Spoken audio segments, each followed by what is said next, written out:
Ces jours-ci, on a pu la voir chez Dior, chez Sonia Rykiel, chez Lanvin et bien sûr chez Chanel.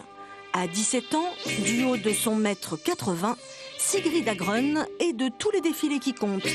Père suédois, mère normande, c'est l'une des rares Françaises qui occupe aussi souvent les podiums. Donc je suis en première, donc je passe mon bac de français, l'année prochaine le bac. Et j'ai pas encore d'idée, je sais pas exactement. Plutôt quelque chose de scientifique, bon, je suis en première S. Mais quoi, je sais pas. Une lycéenne qui prend des cours par correspondance et qui court les castings, c'est pas banal.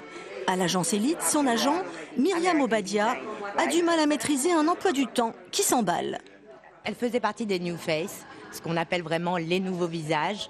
Et l'année dernière, elle a déjà commencé à faire un bel envol. Et cette année, elle l'a complètement confirmé, en confirmant New York, Milan et Paris, en étant très présente. Quand on dit qu'on confirme une fille, c'est-à-dire sur les défilés, c'est-à-dire qu'elle fait les défilés les plus importants.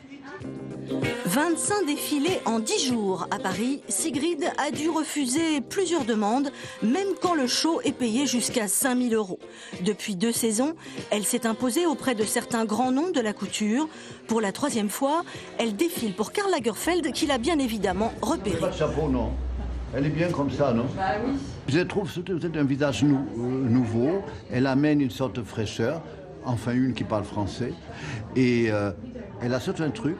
À la seconde où elle est devant la caméra, elle devient encore autre chose. Esprit dandy, blanc, noir et jade, cette fois encore Sigrid Agrön porte bien haut les couleurs de l'hiver Chanel. Pour ce bébé mannequin, c'est vraiment une carrière qui démarre sur des chapeaux de roue avec l'espoir d'être un jour parmi les plus grandes.